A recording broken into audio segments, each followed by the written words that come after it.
today at just $0.08260, finds itself at the intersection of two worlds, the open, wild frontier of decentralized finance and the tightly governed corridors of international finance. And it's not just drifting between them. It's being pulled, fast, toward a place few projects have dared to enter, regulatory approval in one of Asia's most sophisticated crypto markets, Hong Kong. But here's where the story bends. As users of the AFX app on iOS began reporting outages, frustration mounted. The iOS version of the app appeared offline, and the fear was immediate. Is something wrong with the project? Is AFX pulling back? That's the surface-level reaction. What if, just what if, this disruption creates a moment of scarcity, a moment of forced hold, a sudden drop in token accessibility for casual flippers, panic sellers, or swing traders? In markets, scarcity drives value. And in crypto, psychology is everything. The temporary app issue could paradoxically lead to less AFX being sold, especially if Android users and web wallet holders double down on accumulation. But here's the deeper story. This moment may align perfectly with something massive behind the curtain. Hong Kong has emerged as a serious player in the next era of Web3 regulation. In 2023, it became one of the first global financial hubs to issue crypto exchange licenses. The city is not just tolerating blockchain, it's courting it. Behind closed doors, meetings between regulators and protocol teams happen weekly. And sources say AFX is not just watching from the sidelines. It's quietly aligning itself with the values, audits, and frameworks Hong Kong wants to see in a regulated, innovative DeFi protocol. Why does this matter? Because in Asia, perception is power. Once one region deems your project credible, especially a region like Hong Kong, it opens doors across Southeast Asia. Singapore, Japan, South Korea, they all watch what Hong Kong does. It's not a matter of if AFX benefits from this alignment, but when. The developers aren't tweeting about it. The founders are silent. But sometimes silence is a strategy. Let the product work. Let the community grow organically. Let regulators come to you, not the other way around. Meanwhile, app outages on iOS are being treated as glitches. But long-term holders know, every reduction in access equals fewer sales equals more upward price pressure. And that brings us to the speculative engine at the heart of this moment. If Hong Kong, a city with over 7 million residents and $3.9 trillion in financial transactions annually, opens its gates to AFX, even indirectly, we could see a liquidity waterfall. It might not come in one giant wave, but bit by bit, exchange integrations, brokerage mentions, and OTC desk approvals could create a quiet storm. Institutional funds in Asia don't ape into meme coins. They require frameworks, safeguards, and legal clarity. AFX's architecture, with its dual token system, layered security, and community-led governance, is exactly the kind of hybrid model they can present to compliance teams. But it's not just about structure. It's about story. And right now, AFX has one hell of a story. A grassroots-born DeFi protocol, quietly expanding into Asia, made more scarce by app limitations, and potentially boosted by the regulatory halo of Hong Kong. Imagine the headline: AFX integrated with licensed exchange in HK. That one sentence could trigger 1,000 Twitter threads, spark FOMO in Telegram groups, and push the price into breakout territory. And it all begins with less app access, less casual trading, less chatter. Because sometimes, in crypto, less equals more. The dominoes don't fall all at once. They fall in patterns. Hong Kong's influence isn't just cultural or symbolic, it's deeply financial. The city's monetary authority, the HKMA, works in tandem with the Securities and Futures Commission, SFC, creating a tight web of regulatory trust. Once something is greenlit here, whispers echo throughout Asia's financial capitals. Singapore takes note. Seoul prepares. Tokyo evaluates. And while Western crypto traders continue watching for US SEC approval on ETFs, the real action, the invisible rebalancing of power, is happening in the East. AFX knows this. Or at the very least, it's positioning itself like it does. This isn't about hype anymore. This is infrastructure play. Hong Kong is the keyhole, and behind it is a vault filled with institutional capital, high-volume OTC desks, cross-border trading alliances, and something AFX desperately needs to go from cult project to global contender: credibility. Let's be clear, credibility is the first currency of mass adoption. And while influencers scream about market cap and whales, the smart protocols work quietly in legal boardrooms. They adjust their tokenomics to comply with securities definitions. They restructure staking models to pass compliance reviews. They hire multilingual lawyers who can interpret Singapore's 2024 VSB guidelines and South Korea's Token Security Act simultaneously. AFX doesn't have to become corporate. It just has to be legible. And Hong Kong offers legibility. Once approved, or even aligned through indirect partnerships with licensed local entities, AFX enters a new tier of visibility. Web3 accelerators, fintech labs, and even traditional hedge funds with crypto desks begin watching. They may not buy in bulk yet, but they start simulations. They run historical volatility tests. They check community size, GitHub commits, TVL ratios. And then, slowly, liquidity trickles in. Not retail, institutional. And institutional liquidity plays by a different set of rules. Now let's talk CEX's centralized exchanges. They're not blind. Binance, KuCoin, Gate.io, MEXC, they're watching traffic flows. When they notice more VPN users pinging from Hong Kong, looking for AFX token contracts, something clicks. Maybe it's time to list this. But here's the catch. CEXs don't list based on passion. They list based on risk tolerance, regulatory temperature, and, most importantly, future alignment. If AFX becomes even semi-compliant in Asia, it makes it easier for CEXs to justify listings, especially the ones with multiple licenses in Asia-Pacific regions. Every exchange that lists AFX increases visibility. Every visibility increase multiplies wallet creation. Every new wallet adds volume.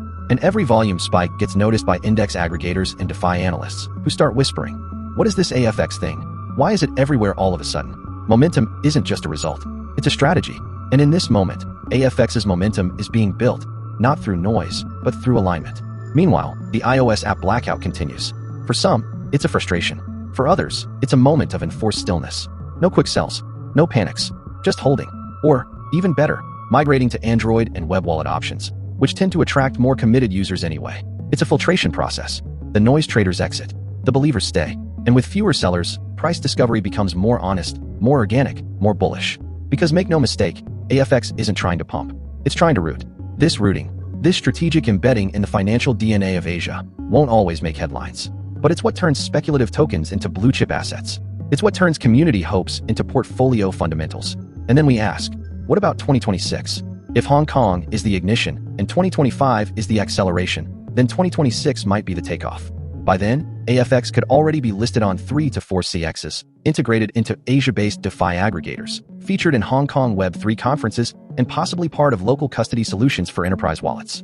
If staking continues and token burns hold, then AFX supply could tighten significantly, even as demand from Asia's crypto-savvy millennials surges. The charts won't just show price spikes. They'll show conviction. That's the word most projects forget, conviction. It doesn't come from FOMO. It comes from architecture, alignment, and real-world approval. AFX might be building more than just a protocol. It might be building the model of how decentralized projects can earn centralized legitimacy without compromise. And in that model, Hong Kong is not just a destination. It's the launchpad. When evaluating the trajectory of AFX as we push further into 2026, the conversation naturally shifts from speculation to structure. DeFi dominance is no longer just a buzzword, it's the battleground. AFX stands on the brink of transforming from an innovative token into a dominant force in the decentralized finance landscape. The architecture behind AFX, built on transparent smart contracts and AI-powered trading signals, is precisely what the next generation of DeFi investors are hunting for. As centralized exchanges face increasing scrutiny and trust erodes in traditional intermediaries, AFX offers a solution built for autonomy, security, and speed. What's happening behind the scenes isn't just development, it's ecosystem strategy, designed to compete not with low-cap rivals, but with major players like Uniswap, SushiSwap, and even the big names navigating Ethereum L2 layers. This shift isn't just about technology. It's about optics, the narrative regulators see when they look at a coin. AFX has taken a disciplined, proactive stance by avoiding the hype traps that often lead to unwanted scrutiny. Unlike meme coins or over-leveraged DeFi projects, AFX has maintained a consistent identity rooted in real use cases. From AI-backed trading support to staking that rewards long-term believers rather than pump-and-dump opportunists, the optics here are favorable. And those optics matter. If the SEC, FCA, or MAS were to dissect this ecosystem, they wouldn't see chaos, they'd see structure. They'd see a platform designed to support user autonomy while embedding compliance-friendly practices in its on-chain logic. This is the kind of foundation that enables listing approvals, long-term partnerships, and survival in an era where regulatory tolerance is rapidly shrinking. Scarcity has always been a tool of value, but in AFX's case, it's more than that. It's strategic liquidity engineering. With many iOS users currently unable to access the app due to ongoing system issues, fewer holders have active access to market sell functionality. While this is undeniably inconvenient for some, the market impact is subtle yet powerful. Fewer panic sells, less volatility, and a leaner sell wall. The result? More buyer control and stronger resistance points on the charts. When a low-float token like AFX begins to compress sell volume unintentionally, it can cause sudden price hikes, not through artificial inflation, but simply due to the mechanics of available supply. This is scarcity in real time, and it plays directly into the hands of early holders.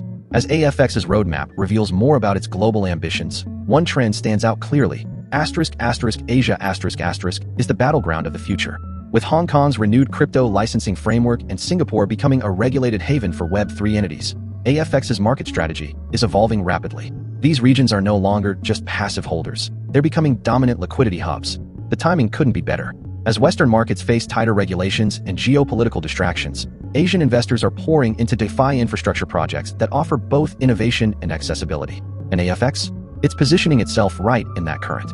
Already, early data from trading partners in South Korea and Vietnam suggest growing wallet creation spikes. And in Hong Kong, the regulatory environment is increasingly favorable to mid-cap, low-volatility assets like AFX. Liquidity flows follow demand, but they also follow trust. With fewer centralized platforms offering dependable onboarding, the trust metric has shifted. Retail investors are asking, where can I park my capital where the devs aren't anonymous, the audits are real, and the roadmap actually means something? AFX checks all those boxes. And it's no longer just about being a DeFi coin. It's about being the DeFi coin that defines the new norm. As liquidity pools deepen and real-world utility scales, the velocity of AFX tokens across the ecosystem will expand. It becomes a self-fulfilling momentum engine. And when that momentum hits Asian markets with deep-pocketed institutions just waking up to the opportunity, we may see a re-rating that no technical chart could fully anticipate. We can't ignore the power of community-engineered scarcity either. As Telegram and Discord channels buzz with grassroots staking strategies, lock-up mechanisms, and even peer-created vesting proposals, it's clear this isn't just a top-down project anymore. It's horizontal, viral, and participatory. And that is what VCs, institutional investors, and exchanges want to see. A protocol that builds its own gravity, pulling users in not with gimmicks, but with ecosystem loyalty. And as governance rights expand, every locked token becomes more than idle value. It becomes a vote. A piece of a system that rewards foresight over FOMO. Stay tuned for Part 4, where we dive into on-chain governance expansion, partnership whispers, and the speculative economic impact of a potential burn proposal. Everything we've discussed so far, the app bottlenecks, scarcity effect, DeFi optics, and Asian expansion, is leading us to a singular conclusion. The infrastructure around AFX isn't just reactive anymore. It's intentional, and nothing highlights this more than the whisperings of governance expansion within the protocol. Right now, most decisions are steered by the core dev team and early backers. But if current development indicators are correct, AFX may be preparing to roll out the early stages of community-based on-chain proposals, allowing holders to directly vote on decisions like staking rates, token lock mechanisms, and even treasury expenditures. This shift is monumental, not because governance alone changes markets, but because perceived control ignites loyalty. When holders believe they have a say in how the future unfolds, they hold longer, they promote harder, and they convert skeptics faster.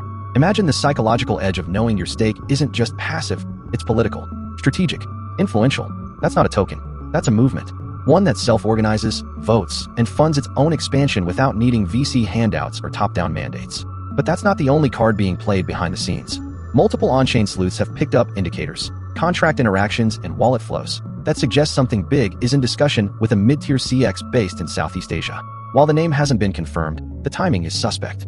The sudden uptick in volume around the 4 a.m. Universal Time coordinated mark, the clustering of transactions just beneath the 10K wallet cap. These aren't random retail buys.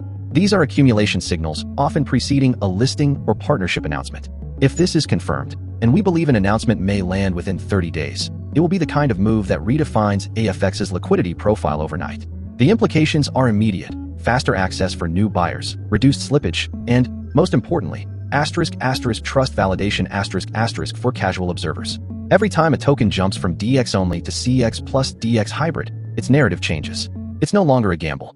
It's a platform. And as centralized exchanges continue to court promising DeFi projects, AFX stands out as a clean, well-audited, user-powered ecosystem that can actually scale. But here's the real kicker. The rumors suggest that any listing will require a partial burn of treasury-held tokens as a condition of activation. If true, that would make AFX one of the few projects to weaponize scarcity deliberately as part of an exchange deal. Now imagine this: a limited supply, a community-driven burn proposal, app bottlenecks reducing iOS sell activity, and a wave of Southeast Asian volume flowing in on launch week. The economic model doesn't just get tighter, it gets explosive. And it's not just theory. The playbook has precedent. Tokens like Luna, before collapse, Matic, and Cake all experienced 5x jumps in valuation when pairing strategic burns with new market exposure. AFX may not be copying that script exactly, but it's clearly writing its own version, paced around long-term demand and sustainable tokenomics. Let's go deeper. What happens after the listing? That's where the smart money is focused. Because if a burn occurs and volume spikes without overwhelming sell pressure, price discovery enters uncharted territory. The charts become less about Fibonacci lines and more about behavioral momentum. Investors chase candles not because of hype, but because of economic logic. Scarcity drives urgency. Governance creates stickiness. Asian markets inject liquidity. And the next logical step is programmatic deflation, where token velocity is counterbalanced by strategic supply reductions. We already see conversations forming on X and Telegram about burn schedule mechanics. Should it be one-time, monthly, or tied to platform volume? This isn't hypothetical anymore. These are actual lines of code being considered in staging contracts. If even a fraction of this gets voted through, the long-term value thesis around AFX transforms completely.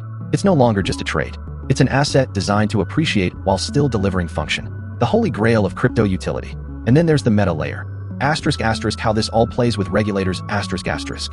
Ironically, a well-planned burn paired with open governance can soften regulatory suspicion. It demonstrates control, order, and more importantly, it distances AFX from the rug pull optics that regulators hate. This is a coin building a functional economy, not just a hype engine. And that's exactly why long-term capital may start to take notice. Hedge funds, DAO index pools, even treasury DAOs looking for safe, yield-producing assets. There's a very real scenario unfolding here. One where AFX becomes the poster child of disciplined DeFi tokenomics. It will be harder to enter, yes. It will require patience. But the upside becomes geometric, not linear. Especially when paired with future expansions in the lending layer, synthetic assets, or even cross-chain swaps. The burn proposal, if executed correctly, will be the ignition point. But the aftershock, staking incentives rebalanced, liquidity reallocated, volume redistributed, will push AFX into the realm of serious blue-chip contenders. This isn't about hype anymore. It's about infrastructure. Liquidity, governance, optics, scarcity, these are the pillars. And AFX is building on all of them. Slowly, carefully, strategically. The next 90 days could be the window where quiet believers become generational holders. Subscribe for what comes next, because part 5 is where we'll break down speculative launch timelines, retail on-ramp upgrades, and how this all ties into the 2026 bull market thesis.